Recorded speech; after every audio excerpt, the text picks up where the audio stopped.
आत्मरूपा परेशा नमो हंस नमो हंस नारायणा निर्जरेशा नमो ब्रह्मदेवा वसिष्ठा श्रीरामा नमो मारुती रामदासाभिरामा मला वाटते अंतरी त्वा वसावे तुझ्या दासबोधासित्वा बोध व्हावे अपत्या परी पाववी प्रेम ग्रासा महाराज या सद्गुरु रामदासा जय जय रघुवीर समर्थ। माझे सद्गुरु परमपूज्य आनंद योगी डॉक्टर काका यांना साष्टांग नमस्कार करते। श्रद्धेय मंदाताई यांना देखील साष्टांग नमस्कार करते। आदरणीय सीमाताई यांनाही सादर नमस्कार करते आणि श्रोते आपण जगदीश मूर्ती या न्यायाने सगळ्या साधक वर्गाला सुद्धा त्या ठिकाणी सादर नमस्कार करते। आणि आपण आता शारदा स्तवनाला सुरुवात करतो आहोत। मागच्या वेळेस 10 पर्यंतच्या ओव्या ज्या काही आहेत त्या 10 पर्यंतच्या ओव्या झालेल्या होत्या। अतिशय अप्रतिम अशा प्रकारचं बहारदार वर्णन समर्थांनी या शारदा स्तवनामध्ये केलेलं आहे। हे शारदा स्तवन म्हणजे समर्थांची प्रतिभाशक्ती अत्यंत जागृत झालेली आपल्याला याच्यातनं दिसते।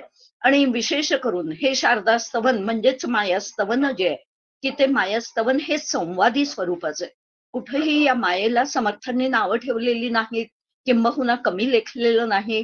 आणि या मायेच्या आधारानेच आपल्याला खऱ्या अर्थाने हा भवसिंधू जो काही आहे हा भवसिंधू पार करायचा आहे, किंबहुना परमात्म्या स्वरूपापर्यंत आपल्याला जाऊन पोचायचं आहे। आणि ही मायाच आपल्याला यातनं पार करण्यासाठी म्हणजे ही शारदाच त्या ठिकाणी आपल्याला पार करण्यासाठी अत्यंत मदत करते। ज्याप्रमाणे पाण्यातून जाणारा मार्ग जो काही आहे तर तो पहिलं तीराला जायचं असेल तरी पाण्यातूनच जावं लागतं। अगदी त्याचप्रमाणे म्हणजे मायेचा आधार घेऊनच ही माया ओलांडावी लागते, किंबहुना या मायेच्या पलीकडे असलेलं जे ब्रह्मतत्व आहे त्या ब्रह्मतत्वापर्यंत तुम्हा आम्हाला पोचता येऊ शकतं।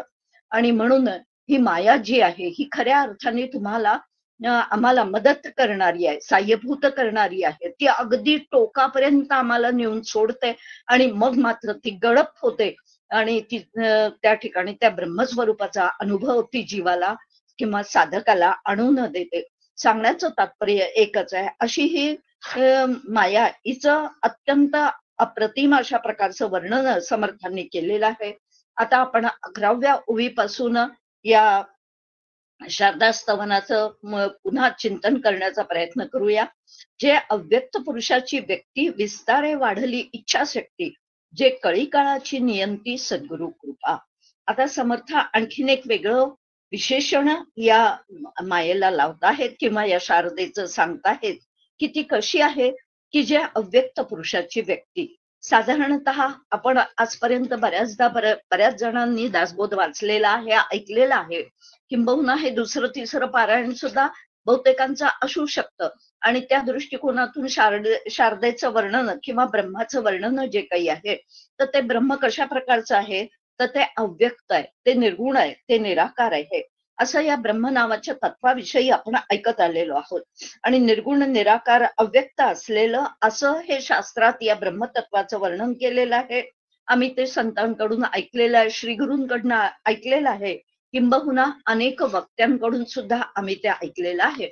आणि असं हे ऐकलेलं वर्णन त्या ठिकाणी पण हे अव्यक्त असलेलं ब्रह्म जणू काही शारदेच्या रूपानेच काय झालेलं आहे तर व्यक्त झालेलं आहे। हे संपूर्ण विश्व जे काही आहे हे शारदा रूपाने नटलेलं आहे आणि शारदा रूपाने ते नटलेलं असल्यामुळे त्या ठिकाणी हे अव्यक्त असलेलं ब्रह्म शारदा रूपाने काय झालं तर व्यक्त झालं।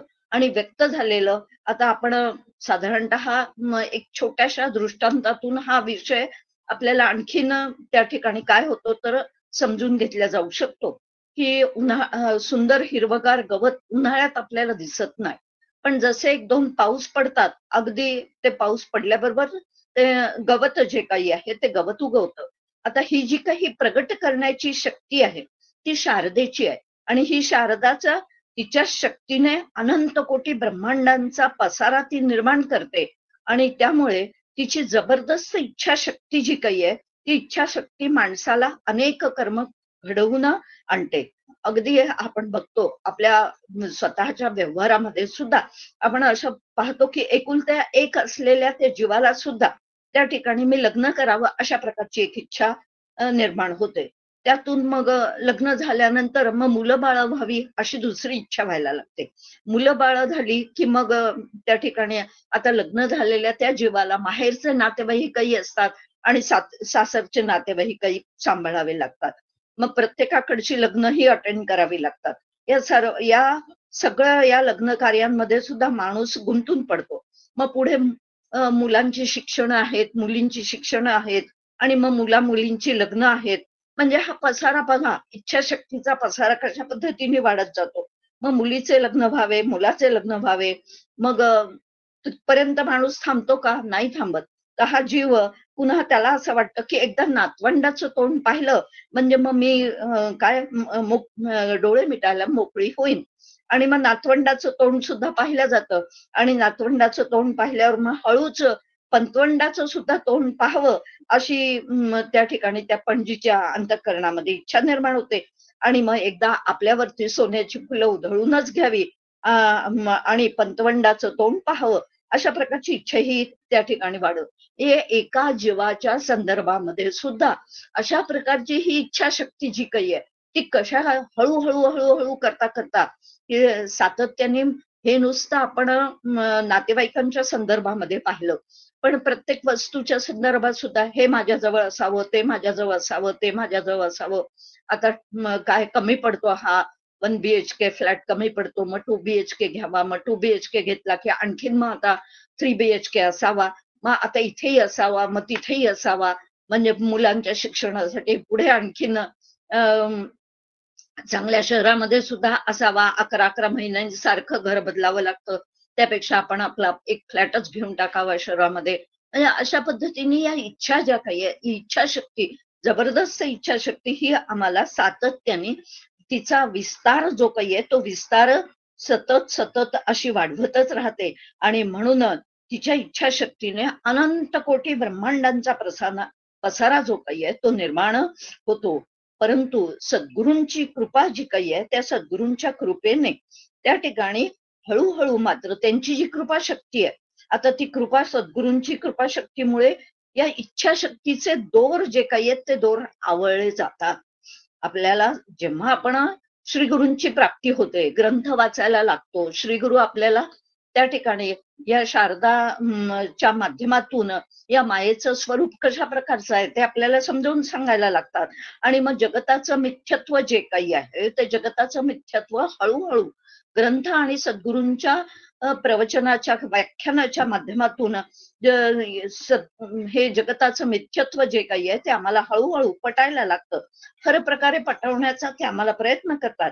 आणि सद्गुरूंजवळ जी शिष्याच्या अत्यंत आत्मिक कल्याणाची कृपाशक्ती असते तिचा ते वापर करून शिष्याला इच्छा शक्तीतून सोडवित असतात. की किती मिळालं म्हणजे मला पुरेसं होईल आणि किती मिळालं म्हणजे मला समाधान मिळेल. तर हे कितीही मिळालं तरी मला खऱ्या अर्थाने समाधान मिळू शकत नाही. कारण या प्रपंचाच्या पसाऱ्यामध्ये कितीही प्राप्त केलं तरी सुद्धा यात त्या ठिकाणी समाधान देण्याचं सामर्थ्य या संपूर्ण विश्वामध्ये नाहीच आहे.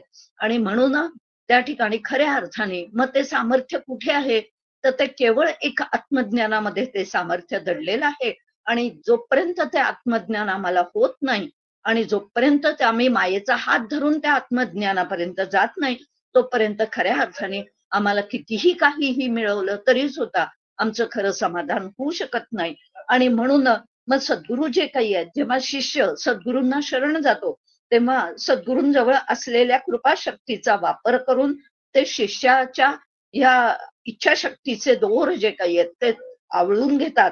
आणि सद्गुरूंजवळ ती कृपाशक्ती असते आणि ती कृपाशक्ती कशा कशाच्या माध्यमातून ते आमच्यावरती कृपा करतात हाही विचार अत्यंत महत्वाचा आहे. की एकतर सद्गुरू जे आहेत ते त्यांच्या डोळ्याच्या माध्यमातून म्हणजे आमच्याकडे जेव्हा ते बघतात तेव्हा त्या ठिकाणी त्यांच्या त्या डोळ्यांमधून त्यांची कृपाशक्ती जी काही आहे ती आमच्यावर बरसत असते. दुसरी गोष्ट की वाणीच्या त्यांच्या शब्दांच्या वाणीच्या माध्यमातून सुद्धा ते शिष्याला सारासार जे काही आहे ते समजावून सांगत असतात. आणि समजावून सांगून शिष्यामध्ये असलेली विवेक शक्ती जी काही आहे ते जागृत करण्याचं काम सद्गुरूंची कृपाशक्ती करत असते. अर्थातच वाणीच्या माध्यमातून सातत्याने ग्रंथांना, शास्त्रांना काय सांगायचं आहे हे ते विचार जे काही आहेत ते विचार आम्हाला देतात. आणि ते विचार देऊन त्या ठिकाणी आमच्या अंतःकरणातली म्हणजे शिष्याच्या अंतःकरणातली विवेक शक्ती जी काही आहे ती विवेक शक्ती ते जागृत करत असतात. आणखीन तिसरी म्हणजे एक डोळ्याच्या माध्यमातून त्यांची कृपाशक्ती होते. दुसरी वाणीच्या माध्यमातून त्या ठिकाणी त्यांची कृपाशक्ती आमच्यावरती ते त्या ठिकाणी कृपाशक्ती करतात. आणि त्याचबरोबर अत्यंत त्यांच्या स्पर्शामध्ये सुद्धा ते जे डोक्यावर हात ठेवतील किंवा पाठीवरनं हात आमच्या फिरवतात तेव्हा आम्हाला म्हणजे शिष्यांना त्या ठिकाणी त्यातूनही ते कृपाशक्तीचा वापर करून दिलासा देतात. प्रेमाचा वर्षाव आमच्यावर सातत्याने करत असतात. किंबहुना त्या ठिकाणी केवळ मौनाने सुद्धा शिष्याच्या अंतःकरणातील संशय छेदून टाकण्याचं काम श्री गुरु करत असतात. आणि म्हणूनच शास्त्र आम्हाला अशा पद्धतीने सांगतं की गुरुस्तु मौनम व्याख्यानम, की गुरूंचं मौन हे सुद्धा एक प्रकारचं व्याख्यानच आहे. आणि त्या गुरूंच्या मौनातून सुद्धा त्या ठिकाणी ते शिष्याला त्या ठिकाणी कळी काळाच्या म्हणजे जन्म मरणाच्या चक्रातून सोडवण्याचं काम जे आहे ते काम ते करत असतात. केवळ आमच्या कल्याणाबद्दलची संकल्प शक्ती त्यांच्या मनामध्ये जर का आली म्हणजे या बाकीच्या शक्तींचा कृपाशक्तींचा तर त्या डोळ्याच्या माध्यमातून आहे, स्पर्शाच्या माध्यमातून आहे, शब्दाच्या माध्यमातून आहे.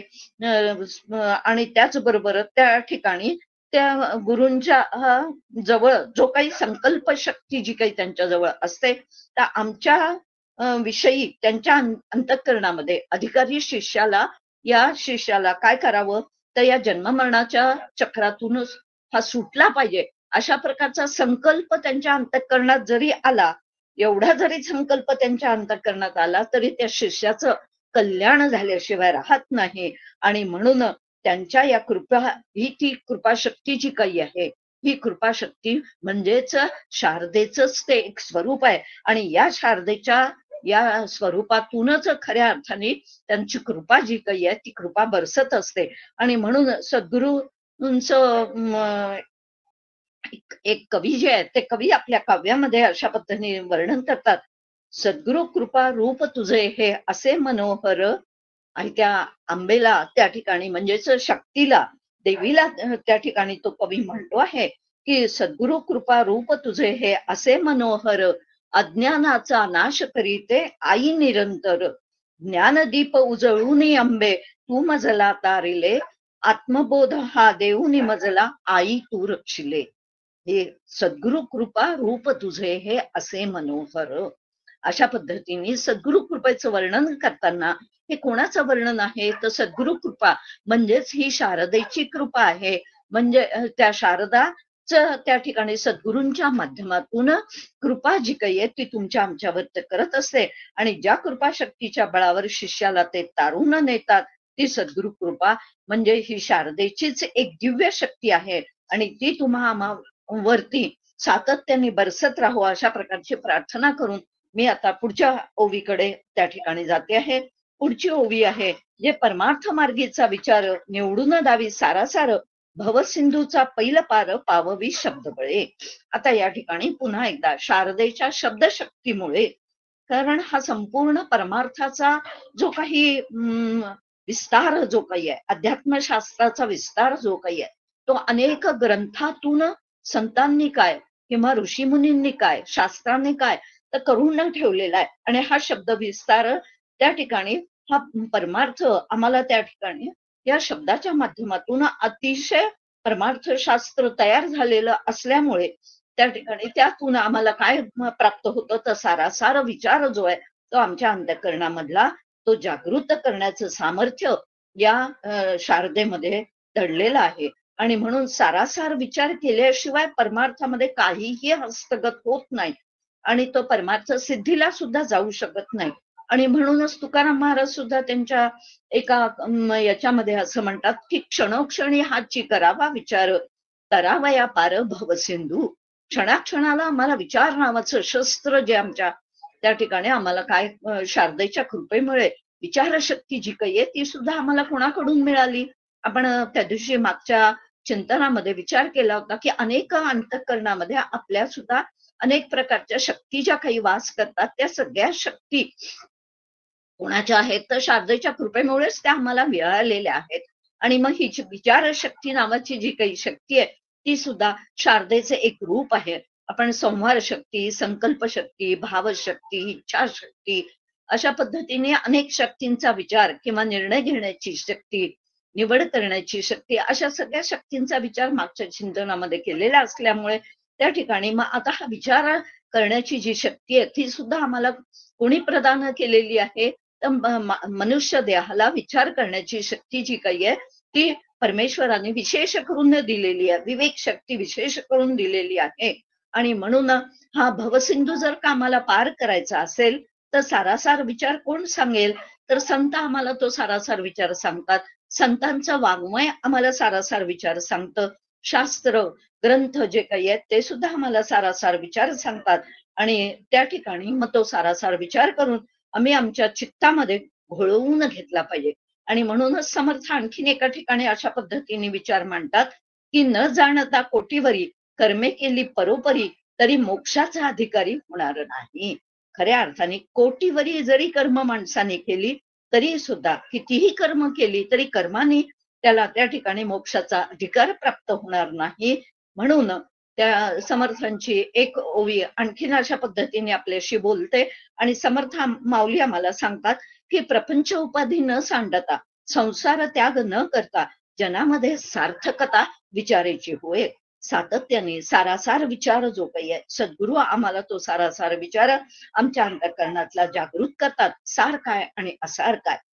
हरिपाठामध्ये सुद्धा माऊली म्हणतात सगुण असार निर्गुण ते सार सारासार विचार हरिपाठ. सांगण्याचं तात्पर्य जे जे काही सगुण रूपानं दिसणारं हे संपूर्ण दृश्य विश्व आहे. हे दृश्य विश्व म्हणजेच देहादी जगत ज्याला म्हटलं जातं शास्त्रामध्ये, हे देहादी जगत हे दृश्य स्वरूपामध्ये आम्हाला दिसत असल्यामुळे ते सगुण असल्यामुळे ते कसं आहे ते असार आहे. आणि त्याच्या पाठीमागे असणारं अधिष्ठान रूपाने असलेलं ब्रह्मतत्व जे आहे ते ब्रह्मतत्व मात्र सार आहे. आणि म्हणून खऱ्या अर्थाने आम्हाला या ब्रह्मतत्वापर्यंत जर का पोचायचं असेल तर या शारदेच्याच माध्यमातून विचारशक्तीच्या माध्यमातून हळूहळू आमची विचारशक्ती सारावर केंद्रित करायची आहे. आणि असार जे आहे ते आम्हाला हळूहळू बाजूला सारायचं आहे. अगदी सोप्या शब्दात सांगायचं झालं तर टिकाऊ आणि टाकाऊ. सातत्याने टिकाऊ काय आहे. एकच तत्व सातत्याने टिकाऊ आहे आणि त्यालाच त्या ठिकाणी ब्रह्मा असं म्हणतात किंवा खरा देव असं म्हणतात. आता हे ब्रह्मतत्व जे आहे ते कायमस्वरूपी टिकाऊ आहे आणि बाकीचं सगळं जे काही आहे तर ते कसं आहे तर टाकाऊ आहे. टाकाऊ आहे याचा अर्थ त्या ठिकाणी ते बदलणार आहे, ते कायमस्वरूपी टिकणार नाही. आणि म्हणून कायमस्वरूपी टिकणार नसल्यामुळे त्याच्यावर असलेलं जे काही माझी ममत्व जे आहे ते ममत्व मला सोडता आलं पाहिजे. हा देह जो काही आहे हा देह सुद्धा एक दिवस निश्चितपणे जाणार आहे. कारण या देहाला रंग रूप नाम आणि त्या ठिकाणी गुण हे सगळेच आहेत. आणि म्हणूनच खऱ्या अर्थाने हा देह सुद्धा कसा झाला मग असार झाला. पण हे आम्हाला कोण समजावून सांगतं तर संत किंवा सद्गुरू किंवा शास्त्र आम्हाला हे समजावून सांगतात. समर्थांची एक ओवी अतिशय सुंदर आहे या संदर्भामध्ये. समर्थ असं म्हणतात दिसेल ते नासेल येईल ते जाईल जे असतचे असेल त्याची सार.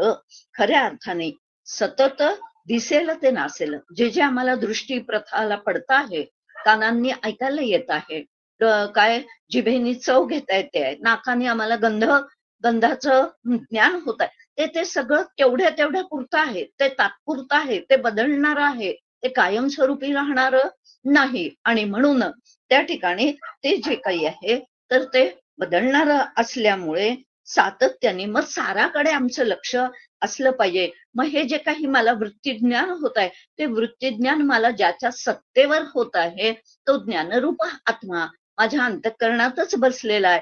ते ब्रह्म नावाचं तत्व संपूर्ण जगामध्ये व्यापून राहिलेलं आहे आणि अधिष्ठान रूपाने ते आहेच आहे, ते नाही असं नाहीच.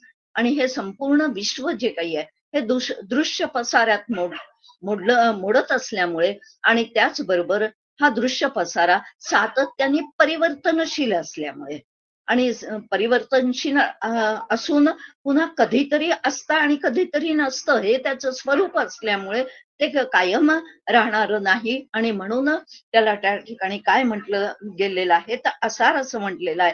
त्यालाच आणखीन सोप्या भाषेत आपण टाकाऊ असं म्हटलेलं आहे की सातत्याने मग ती कायम टिकून राहणारी जी गोष्ट आहे, जी वस्तू आहे, त्याला आम्हाला चिटकून राहता आलं पाहिजे, त्याच्यावरती आम्हाला लक्ष केंद्रित करता आलं पाहिजे. म्हणजेच अर्थातच या शारदेच्या शब्दशक्तीमुळेच हे परमार्थ शास्त्र तयार झालेलं असून त्यात सार काय आणि असार काय याचा स्पष्ट निवाडा केलेला असतो. आणि त्याच्या आधारानेच हा भवसागर जो काही आहे, हा भवसागर आम्हाला तरून जाता येऊ शकतो. आणि म्हणून भवसिंधूचा पहिलं पार पाववी शब्द बळे, हे सगळं आम्हाला कोण देत आहे, हे ज्ञान आम्हाला कोण देत आहे, हे शब्द आम्हाला जे कळतायत ते वेदांमधून सांगितलेले आहेत, शास्त्रांमधून सांगितलेले आहेत, संत वाङ्मयांमधून सांगितले आहे, रामायणामधून महाभारतातून आम्हाला सांगितले. ही सगळी शब्द सामर्थ्य हे कोणाचं आहे? हे सगळं शब्द सामर्थ्य हे शारदेचं आहे.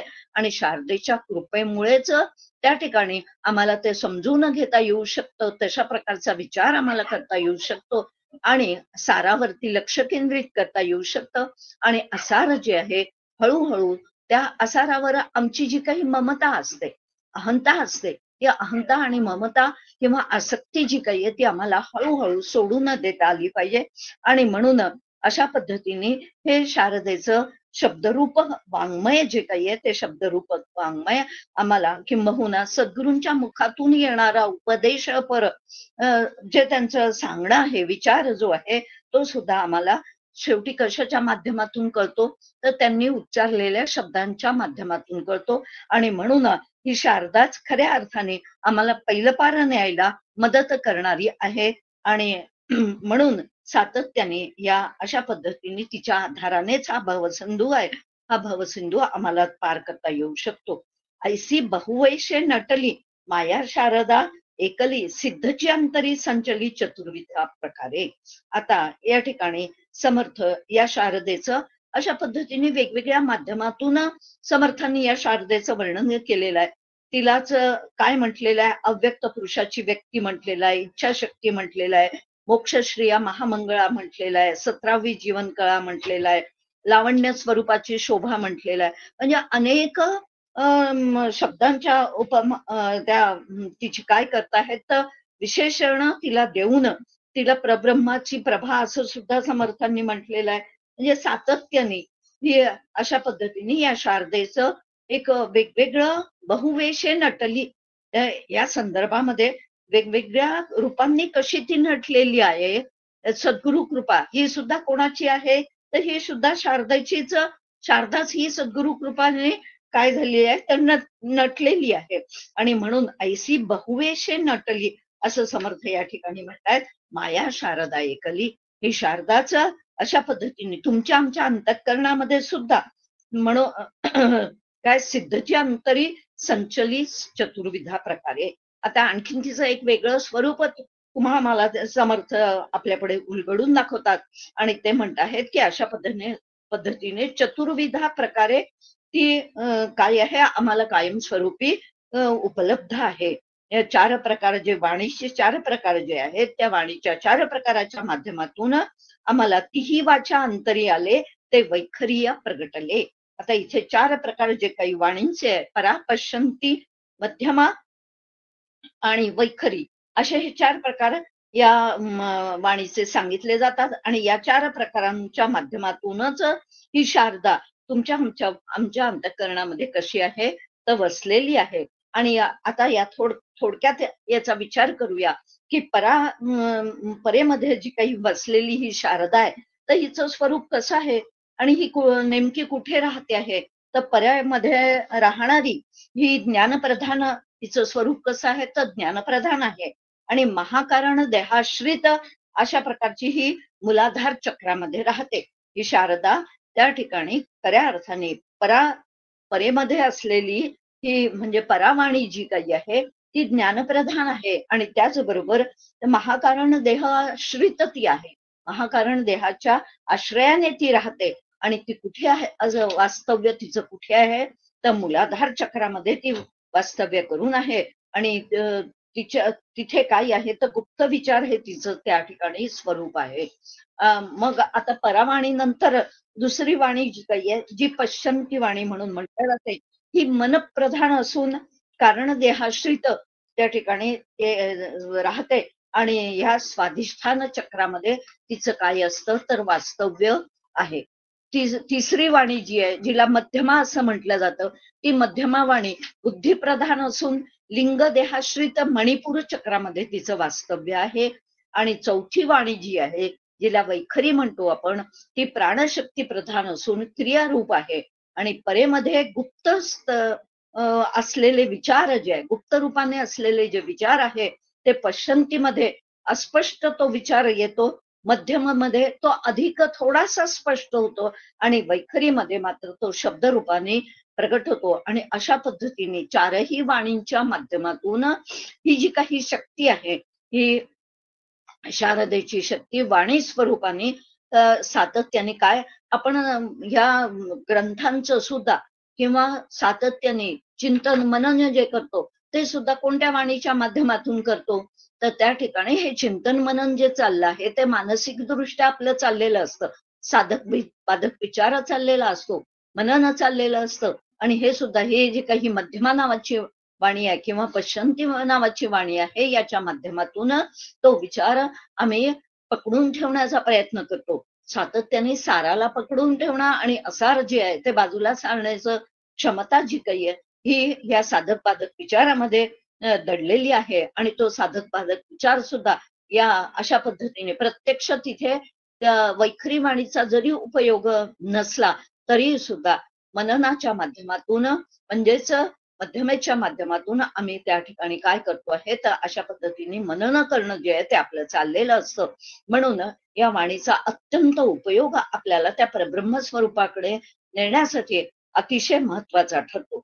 पुढे त्यांनी म्हटलेलं आहे की या 4 वाणींनंतर या 15व्या ओवीमध्ये समर्थ म्हणत आहेत की आता ही ब्रह्मादिकांची जननी, आता ब्रह्मदेव जे काही आहेत त्या ब्रह्मदेवाची ती काय आहे, माता माता आहे. आणि ब्रह्मदेव या मूळ मायेतूनच जन्माला आलेले आहेत. कारण मूळ माया आधी आहे आणि मूळ मायेतून मग सत्व रजतम हे 3 गुण निर्माण झाले, म्हणजे गुणमाया निर्माण झाली आहे.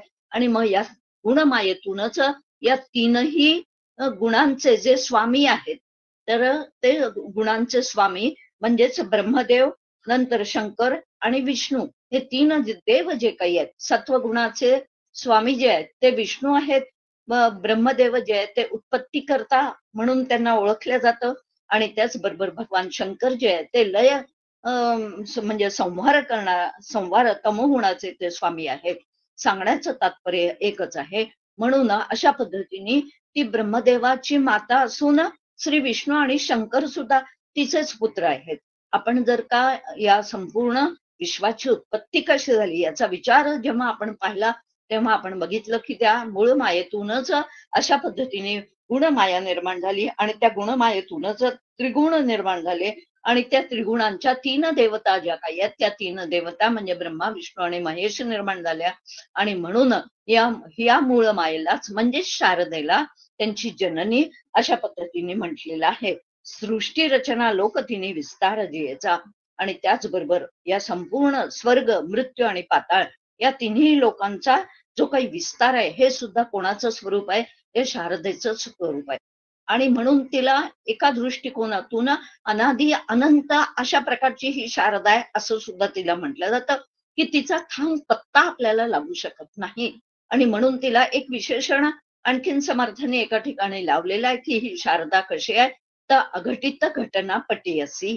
तिला असंही म्हटलं जातं की ती अघटित घटना घडवून आणण्यामध्ये काय पटाईत आहे. आणि म्हणून ही शारदेचं काहीही वर्णन जे काही आहे ते वर्णन आपण करू शकत नाही. कारण एक वर्णन करावं तर दुसरंच त्या ठिकाणी काहीतरी घडलेलं दिसतं. त्यामुळे तिला एका पद्धतीने वर्णन करावं तर दुसऱ्या पद्धतीने तिचा संचार आपल्याला दिसतो. आणि म्हणून ती खऱ्या अर्थाने तिचं सुद्धा वर्णन आम्हाला करता येऊ शकत नाही. अशा पद्धतीने तिचा विस्तार जो आहे, स्वर्ग, मृत्यू आणि पाताळ म्हणजे हे संपूर्ण विश्व तिन्ही लोकांमध्ये ती व्यापून राहिलेली आहे. आणि या तिन्ही लोकांमध्ये व्यापून राहिलेली आणि शिवाय तिचाच त्या ठिकाणी हा भूतांचा विस्तार सुद्धा, जड मायेचा विस्तार सुद्धा हे तिचंच काय आहे तर स्वरूप आहे. आणि अशा पद्धतीने समर्थ आपल्याला समजावून सांगतात की ही शारदा कशी आहे तर संपूर्ण दृश्य विश्वामध्ये तिचा विस्तार घडलेला आहे. जे परमार्थाचे मूळ, वास्तविक पाहता परमार्थाला मूळ असणारं जे अध्यात्मशास्त्र, मोक्ष देणारं शास्त्र, मोक्षकारक असणारं असं जे अध्यात्मशास्त्र आहे ते सुद्धा कोणाचं स्वरूप आहे तर ते शारदेचंच रूप आहे.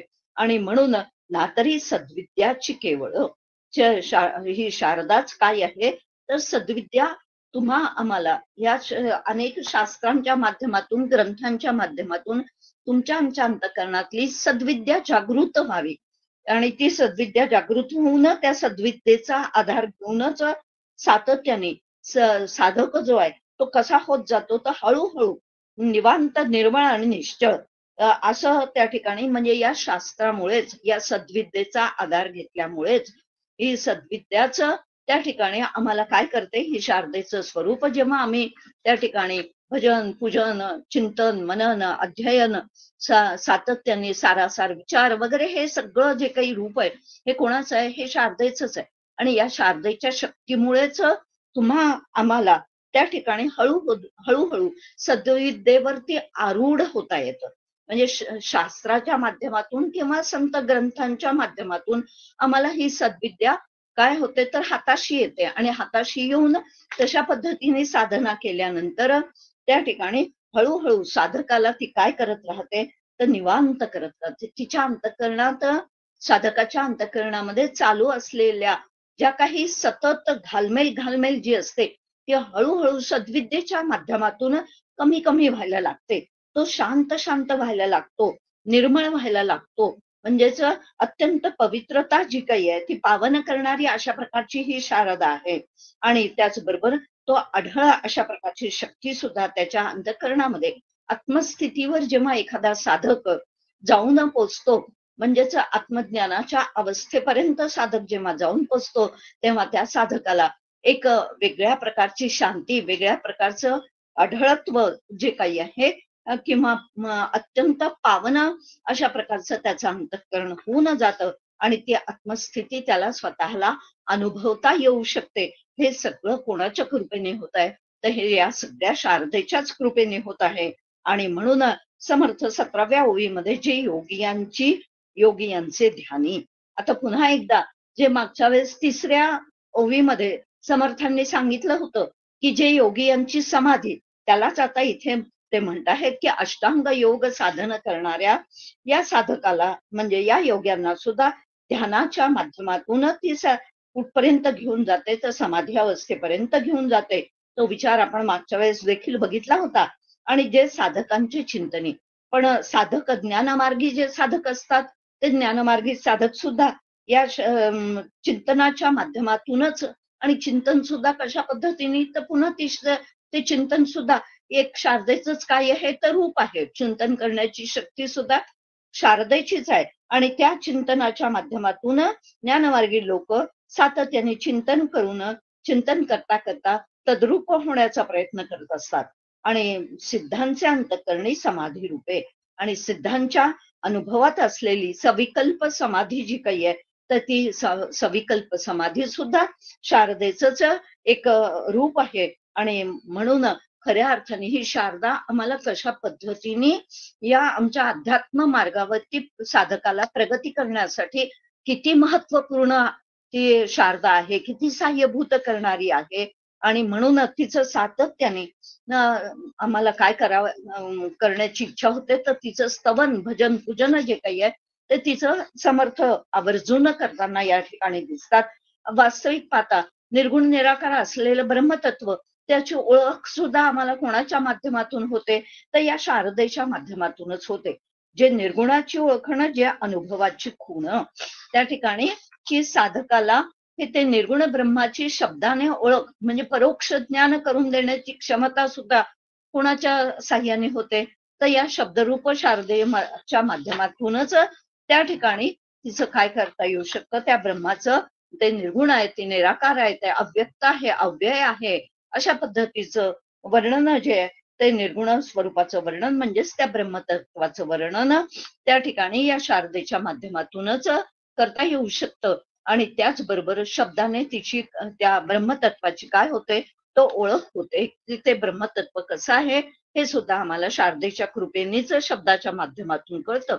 किंबहुना त्या ठिकाणी एखाद्या साधकाला मला ब्रह्माचा अनुभव आला, अशा प्रकारचं त्या धन्योहम धन्योहम अशा प्रकारचे जे काही वाक्य त्याच्या अंतःकरणातून स्फुरण रूपाने बाहेर पडतात, की जेव्हा एखाद्या साधकाला अशा पद्धतीने त्या साध्याचा म्हणजेच आत्मसाक्षात्कार होतो, तेव्हा त्या साधकाच्या मुखातून पंचदशीमध्ये सुद्धा तो विचार दिलेला आहे, की त्या ठिकाणी धन्योहम धन्योहम अशा प्रकारचे उद्गार त्याच्या मुखातून सहजगत्या निघतात. आता हे जे काही उद्गार त्याच्या अंतःकरणातून निघतात, त्या ठिकाणी हे सुद्धा कोणाच्या कृपेने होत आहेत, तर शारदेच्याच कृपेने ते त्या ठिकाणी ते उद्गार निघतात. आणि म्हणून खऱ्या अर्थाने अशा प्रकारचं वृत्तीज्ञान करून देणारी सुद्धा मला खूप छान वाटतंय, मला खूप आनंद होतोय, मला आता कुठल्याही प्रकारची काय वासना शिल्लक राहिली नाही, अशा प्रकारचा काय एखादं वाक्य एखादा साधक उत्तम प्रकारचा जो साधक असतो तो अशा पद्धतीने बोलून जातो. आणि जेव्हा अशा पद्धतीने की आता मला कुठल्याही प्रकारचं वासना माझ्या अंतःकरणात राहिली नाही, किंवा समर्थांनी स्वतः दासबोधामध्ये सुद्धा निर्गुण ब्रह्म ते निश्चळ अंतरी बिंबले हिशेब झाला मायेचा वगैरे, आता हे कसं स्वतःचा अनुभव जो काही आहे समर्थांनी जे शेवटच्या आपण सातत्याने दासबोध झाल्यानंतर जे शेवटच्या 10 ओव्या म्हणत असतो, त्या 10 ओव्या म्हणत असताना निर्गुण ब्रह्म ते निश्चळ अंतरी बिंबले अशा पद्धतीने काय, तर स्वतःचा अनुभवाचा प्रांत समर्थांनी शेवटी पुन्हा कोणाच्या माध्यमातून सांगितला, तर शब्दाच्या माध्यमातूनच सांगितला. आणि शब्दाच्या माध्यमातूनच सांगून त्यांनी त्या ठिकाणी स्वतःचं आत्मकथन जे काही आहे ते आत्मकथन म्हणजे त्यांना आलेला अनुभव जो काही आहे तो अनुभव त्यांनी सांगितलेला आहे. आणि म्हणून त्या ठिकाणी त्यांनी सांगितलं की आता या वास्तविक पाहता सकळ करणे जगदीशाचे आणि कवित्वची काय मनुष्याचे, आयशा प्रमाण बोलण्याचे काय घ्यावे, किंवा देह तव पाचा भूतांचा करता आत्मा तेथेचा आणि कवित्व प्रकार मनुष्याचा कशावरून वगैरे, हे सगळी ज्या काही स्वतःचा अनुभव समर्थांनी शेवटच्या 20व्या दशकामध्ये शेवटच्या 10 ओव्यांमध्ये ग्रंथित केलेले आहेत, ते सुद्धा पुन्हा कशाच्या माध्यमातून केले, तर शब्दाच्या माध्यमातूनच त्या ठिकाणी ज्यांना ते ग्रंथित करावे लागले. आणि म्हणून ते ब्रह्म व्यापक असून सुद्धा सगळ्या जड जीवांना ते व्यापून आहे, अशा प्रकारचं ज्ञान सुद्धा आम्हाला कोणाच्या माध्यमातून होतं, की जे व्यापकपणे संपूर्ण सर्वांगी म्हणजे ही जे ब्रह्मतत्व जसं सर्वांमध्ये व्यापून आहे, त्याचप्रमाणे ही शारदा सुद्धा सर्व प्राणी मात्रांमध्ये अशा पद्धतीने काय आहे, तर व्यापून राहिलेली आहे. आणि म्हणून शास्त्र पुराण वेद श्रुती अखंड तिचं काय करतात, स्तवन करताना दिसतात. आणि म्हणून समर्थ आता 19व्या ओवीमध्ये म्हणत आहेत की शास्त्रे पुराणे वेदश्रुती अखंड जयचे स्तवन करती, की शास्त्रांनी सुद्धा काय केलं, तर तिचं स्तवनच केलेलं आहे. जे काही 6 शास्त्र जे आहेत, ती 6 शास्त्र म्हणजे पूर्वमीमांसा उत्तर मीमांसा न्याय सांख्य वैशेषिक आणि योग, ही 6 शास्त्र हे पुन्हा शब्दाच्या माध्यमातूनच त्या ठिकाणी कोणाचं स्तवन करत आहेत, शारदेचं स्तवन करताना आपल्याला दिसतात. 18 पुराण आहेत, त्या सगळी ती पुराणं आता नावं घेण्याची इथे तशी आवश्यकता नाही. सगळ्यात महत्वाचं पुराण आम्हाला माहिती आहे की जे भागवत पुराण म्हणून ओळखल्या जातं, मत्स्य मार्कंडेय गणेश पुराण गरुड पुराण पद्म पुराण वामन पुराण वगैरे वगैरे, ही सगळी पुराणं जी काही आहेत ती सुद्धा त्या ठिकाणी सातत्याने कोणाचं स्तवन करतात, तर शारदेचं स्तवन करतात. अखंड जयचे किंवा वेद जे आहेत हे 4ही वेद त्या पुन्हा त्या वेदांच्या माध्यमातून सुद्धा या शारदेचंच स्तवन केलेलं आपल्या लक्षात येतं. आणि त्याचबरोबर श्रुती वाक्य सुद्धा जी काही आहेत म्हणजे श्रुती माऊली सुद्धा तत्वमसी वगैरे सारखे महावाक्य शेवटी साधकाला त्या ठिकाणी गुरूंच्या माध्यमातून अशा प्रकारची वाक्य सांगूनच त्याला उपदेश जो काही आहे या श्रुती वाक्यांचाच उपदेश केला जातो. आणि म्हणून हे सगळंच्या सगळं जे काही आहे हे सगळं कशाच्या कृपेने चाललेलं आहे तर हे सगळं शारदेचं स्तवनच आहे. आणि म्हणून अखंड जयसे स्तवन करती नाना रूपी जयसी स्तविती प्राणी मात्र. आणि सर्व प्राणी मात्र सुद्धा त्या ठिकाणी नाना रूपाने तिचंच काय करत राहतात, स्तवन करत राहतात. आणि अशा पद्धतीने या ठिकाणी की तिची असंख्य रूप जी काही आहेत ती असंख्य रूप तुम्हा मला जी काही दृष्टीस पडत आहेत ते सगळं शारदेचीच रूप आहेत. तर आणि म्हणून पुढे म्हणतात की अशा या वेदशास्त्रांचा महिमा त्या ठिकाणी या शारदेमुळेच ते महात्म्य आम्हाला कळू शकतं. पण त्या या वास्तविक पाहता या जे निरोपमाची उपमा या 20व्या ओवीमध्ये समर्थ असं म्हणतात की वास्तविक पाहता वेदशास्त्रांचं महात्म्य आम्हाला कोणामुळे स्पष्ट होऊ शकतं तर या शारदेमुळेच हे स्पष्ट होऊ शकतं. आणि वास्तविक ब्रह्मनामाचं तत्व कसं आहे तर त्याला उपमा देता येत नाही. एकमेव अद्वितीय असल्यामुळे त्याला कुठल्याही प्रकारची उपमा देता येत नाही. ते उपमा रहित आहे असं पुन्हा जे काही बोलल्या जातं ते पुन्हा कोणाच्या मुळे बोलल्या जातं, अर्थातच शब्दांच्या माध्यमातून की ते ब्रह्मतत्व उपमा रहित आहे. अशा पद्धतीचं त्याला कुठलीही उपमा देता येऊ शकत नाही. हे बोलणं सुद्धा पुन्हा शारदेच्या माध्यमातूनच होतं.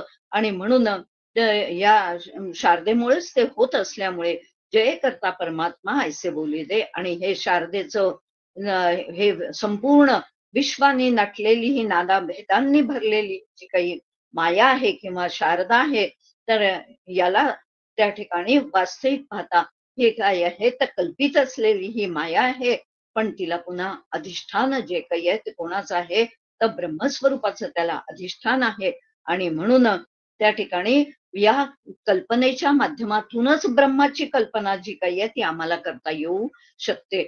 आणि या दृष्टिकोनातून मग ती काय आहे तर ही शारदाच आम्हाला नाना विद्या, नाना कळा, नाना सिद्धी या सगळ्या ज्या काही आम्हाला शिकवायला कारणीभूत ठरतात ते ह्या पुन्हा कशा आहेत या सगळ्या शारदेचीच ही रूप आहेत. आपण सातत्याने म्हणत असतो 14 विद्या आणि 64 कला. अनेक कला ज्या काही प्रत्येक व्यक्ती शिकते कुठली ना कुठली कला जी काही आहे ती अवगत प्रत्येकाला कमी अधिक प्रमाणामध्ये असते. पण ती कला सुद्धा आम्हाला कोणाच्या माध्यमातून शिकायला मिळते ती सुद्धा कोणाची कृपा आमच्यावरती आहे. तर या शारदेच्या कृपेमुळेच त्या कला आम्हाला आत्मसात होऊ शकतात. किंवा विद्या ज्या काही आहेत 14 विद्या म्हटलेल्या आहेत त्या 14 विद्या सुद्धा आम्हाला ज्या काही आत्मसात होतात तर त्या या 14 विद्यांमधल्या काही विद्या, काही कला, काही सिद्धी सुद्धा ज्या काही आहेत की अनेक वाचा सिद्धी आहे, मनस सिद्धी आहे वगैरे अशा अनेक प्रकारच्या सिद्धी सुद्धा सांगितल्या जातात. अष्टांग सिद्धी सुद्धा एक त्या ठिकाणी आहे की खूप अतिशय उत्तम असलेला साधक जो काही आहे किंवा सिद्ध जो काही आहे त्याला अनेक प्रकारच्या सिद्धी सुद्धा प्राप्त होऊ शकतात. या सिद्धी सुद्धा कोणाच्या आहेत तर या सगळ्या शारदेमुळेच त्याला प्राप्त होतात. आणि त्याचबरोबर त्यांनी सांगितलंय नाना निश्चयाची बुद्धी. तुमच्या आमच्या अंतःकरणामध्ये निश्चय करणारी जी बुद्धी आहे ती सुद्धा शारदेचं स्वरूप आहे. आणि म्हणून जे सूक्ष्म वस्तूची शुद्धी नेप्ती मात्र ज्ञानरूप असलेल्या नेप्ती मात्र असलेल्या सूक्ष्म ब्रह्माचा शोध घेण्याचं सामर्थ्य सुद्धा कोणाचं आहे तर या शारदेचंच आहे. अशा पद्धतीने त्या ब्रह्माचा शोध घेण्यासाठी लागणारी सूक्ष्म बुद्धी लागणारं अंतःकरण जे काही आहे ते अंतःकरण सुद्धा वास्तविक पाहता ते जड असून सुद्धा पण सूक्ष्म अंतःकरण आम्हाला त्या ठिकाणी हळूहळू या शारदेच्याच कशामुळे कुठपर्यंत घेऊन जातं त्या ब्रह्मतत्वाचा शोध घेण्यापर्यंत त्या सगळं सामर्थ्य जे काही आहे ते सगळं शारदेचंच आहे असं इथे समर्थ म्हणत आहेत. आणि म्हणून या शारदेलाच विष्णूंची हरिभक्तांची निजभक्ती तिलाच काय म्हटलेलं आहे निजभक्ती असं म्हटलंय. भक्तीचं स्वरूपही तीच आहे. अंतर्निष्ठांची अंतर्स्थिती सुद्धा आत्मनिष्ठा सांभाळणाऱ्यांची सुद्धा जी आत्मस्थिती असते ती सुद्धा तीच आहे. आणि जे जीवनमुक्तांची मुक्ती जी काही आहे जीवनमुक्त जी काही मुक्ती उपभोगताना दिसतात ती सुद्धा सायोज्य मुक्ती हे सुद्धा तिचंच खऱ्या अर्थाने स्वरूप आहे. सांगण्याचं तात्पर्य अशी ही अफाट विस्तारलेली ही शारदा जी काही आहे, या शारदेमुळेच प्रत्येकाच्या अंतःकरणामध्ये जो भक्तीच्या मार्गाने लागलेला आहे, त्याच्या अंतःकरणात नवविध भक्तीच्या माध्यमातून त्या शारदेचं स्तवन करता करताच तो कुठपर्यंत जाऊन पोचतो, तर आत्मनिवेदनापर्यंत जाऊन पोचतो आणि आत्मज्ञानापर्यंत त्याची मजल जी काही आहे ती तिथपर्यंत त्याची मजल जाते. किंवा जे अत्यंत अंतर्निष्ठ असतात, त्यांची आत्मनिष्ठा सांभाळण्याचं काम सुद्धा त्या ठिकाणी खऱ्या अर्थाने जी काही शारदेचंच ते काय आहे तर रूप आहे किंवा शारदेचीच ती शक्ती आहे. आणि त्याचबरोबर जीवनमुक्त जी काही जीवनमुक्ती उपभोगतात ती सुद्धा शारदेचीच काय आहे तर स्वरूप आहे. सांगण्याचं तात्पर्य अशा पद्धतीने ही शारदा, त्याच शारदेला अनंत माया वैष्णवी असं 23व्या ओवीमध्ये समर्थ म्हणतात. आणि न कळे नाटक लागावी अशा पद्धतीने तिचा अंतपार आम्हाला लागू शकत नाही. न कळे नाटक लागते. अज्ञानी जीवांसाठी तिचा अंत जो काही आहे तो तिचा अंतपार लागू शकत नाही.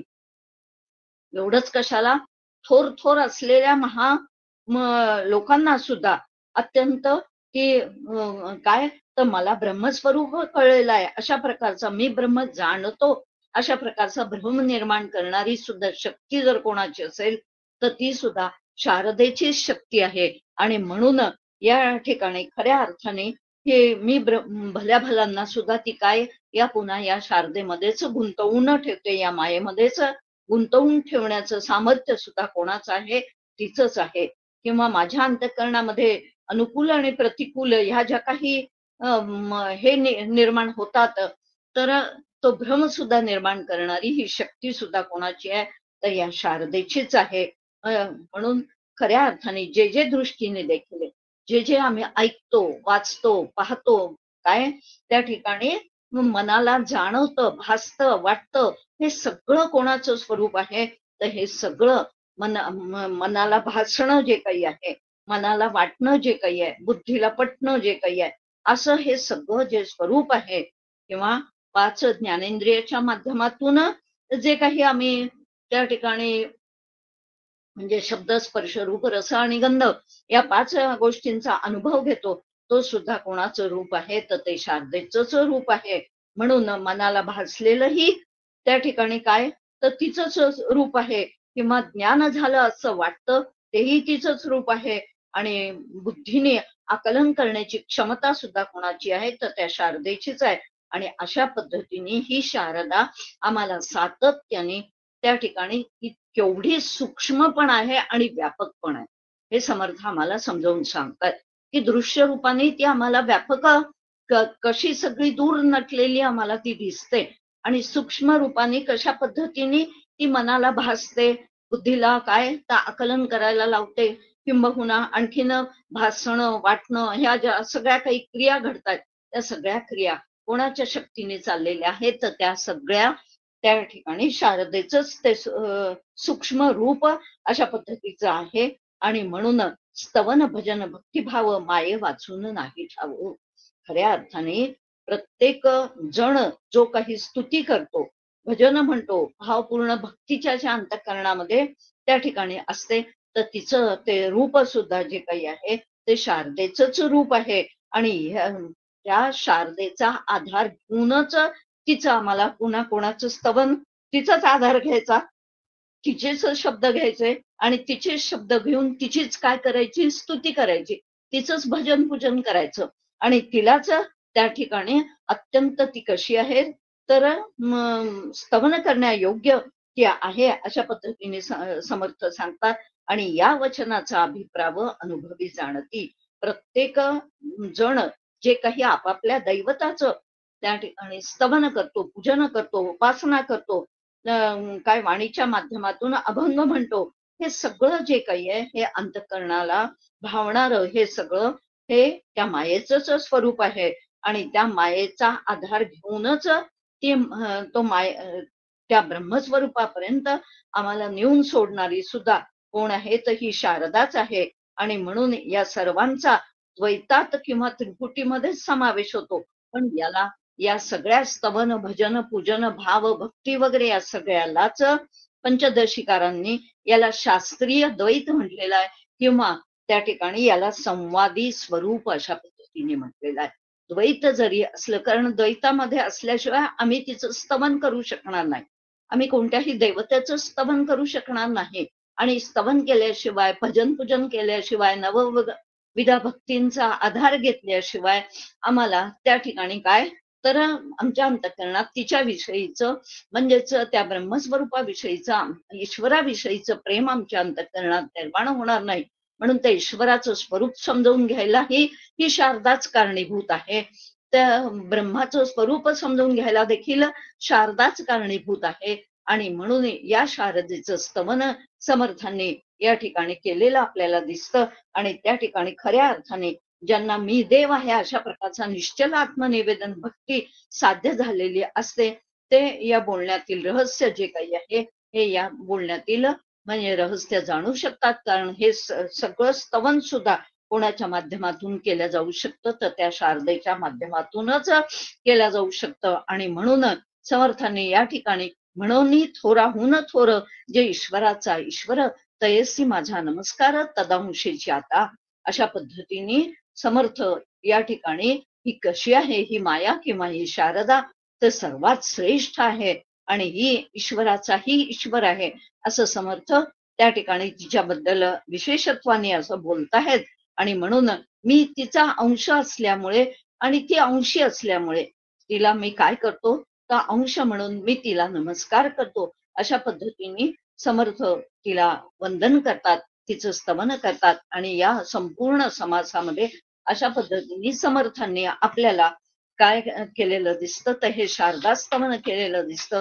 आणि या शारदेलाच खऱ्या अर्थाने आम्ही या शारदेच्या माध्यमातूनच ब्रह्मस्वरूपापर्यंत जाण्याचा आमचा जो काही मार्ग आहे तो मार्ग या शारदेलाच हाताशी घेऊनच आम्ही काय करू शकतो तर त्या पहिल्या तीराला आम्ही जाऊ शकतो. आणि म्हणून या शारदेचे अनंत उपकार आमच्यावरती आहेत. अनंत साह्यभूत असणारी अशा प्रकारची ही शारदा आहे. आणि म्हणून या शारदेचं कौतुक करावं, या शारदेचं स्तवन करावं, या शारदेचं महात्म्य वर्णन करावं तेवढं थोडं आहे असं समर्थांना सुद्धा या ठिकाणी झालेलं आहे. आणि म्हणून त्यांनी अशा पद्धतीने या संपूर्ण शारदा स्तवनामध्ये तिला तिला खऱ्या अर्थाने संवादी स्वरूप तिचं प्रगट केलेलं आहे, तिचं महात्म्य सांगितलेलं आहे. आणि तिलाच शरण जाऊन तिच्याच कृपेने या मायेचा पार त्या ठिकाणी ती आम्हाला दाखवायला काय होणार आहे तर कारणीभूत होणार आहे. आणि म्हणून कारण ती दडी मारून राहते, मग ती जेव्हा त्या ब्रह्मस्वरूपापर्यंत साधकाला नेऊन सोडते तेव्हा मात्र स्वतः ती त्या ब्रह्मस्वरूपामध्ये गडप होऊन जाते. म्हणजे त्या साधकाला सिद्धावस्थेपर्यंत नेण्याचं सगळं कौशल्य जे काही आहे ते शारदेचं आहे. आणि त्या शारदेच्या माध्यमातूनच तो ब्रह्मस्वरूपापर्यंत म्हणजे साध्यापर्यंत जाऊन पोचतो. आणि मग मात्र त्या ठिकाणी ती गडप होऊन जाते. यासाठी मंदाताईंनी दिलेला एक दृष्टांत आपण इथे पाहूया. आणि आजचं हे शारदा स्तवन जे काही आहे ते आपण या ठिकाणी समर्थ चरणी समर्पित करूया.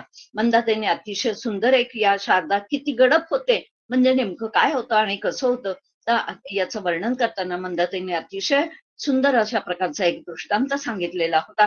आणि तो दृष्टांत मला इथे आठवतो आहे की एक व्यक्ती होती, ती नवीन गावामध्ये त्या ठिकाणी आलेली होती. आणि नवीन गावामध्ये आल्यानंतर तिला कोणाचं तरी घर तिला हवं होतं. आणि म्हणून तिने बाजूच्या तिच्या बरोबर जी प्रवास करणारी व्यक्ती होती तर त्या बाजूच्या व्यक्तीला त्यांनी विचारलं की मला अमुक अमुक अशा यांचा पत्ता हवा आहे, त्यांचं घर तुम्हाला माहिती आहे का कुठे आहे काय आहे वगैरे अशा पद्धतीने. आणि मग ती दुसरी व्यक्ती त्या पहिल्या व्यक्तीला म्हणाली की हो चला मला पण तिकडेच जायचंय, मी तुम्हाला त्यांचं घर दाखवतो, मी त्यांना चांगल्या प्रकारे ओळखतो आणि म्हणून माझ्या बरोबर आपण चला. आणि मग त्या व्यक्ती बरोबर त्यांनी ते घर दाखवायला त्या पहिल्या व्यक्तीला ती दुसरी व्यक्ती घर दाखवायला घेऊन गेली. आणि अगदी शेवटपर्यंत ती त्यांच्या बरोबर होती. आणि शेवटपर्यंत बरोबर असताना तिने बोटाने केवळ खूण दाखवली की हे बघा हे समोर दिसतंय ना, हे जे काही घर आहे तर हे घर हे त्या अमुक अमुक त्या देशपांड्यांचं घर आहे आणि इथे ते देशपांडे राहतात. आणि अशा पद्धतीने त्यांनी घर ते खुणेनी काय दाखवलं तर ते घर दाखवलं. आणि ती व्यक्ती तिथून काय झाली तर तिथून ती व्यक्ती नाहीशी होऊन गेली. सांगण्याचं तात्पर्य की हे जसं आहे अगदी त्याचप्रमाणे ती शारदा सुद्धा जे काही आहे, हे बघ हे जे आहे ना हे ब्रह्मतत्व आहे असं जो कुठपर्यंत ती आम्हाला नेते, तर त्या ब्रह्मतत्वापर्यंत आम्हाला ती घेऊन जाते आणि ब्रह्मतत्वापर्यंत नेऊन सोडल्यानंतर मात्र ती स्वतः त्या ठिकाणी काय होऊन जाते तर गडप होऊन जाते. म्हणजे ती शारदा नाहीशी होऊन जाते.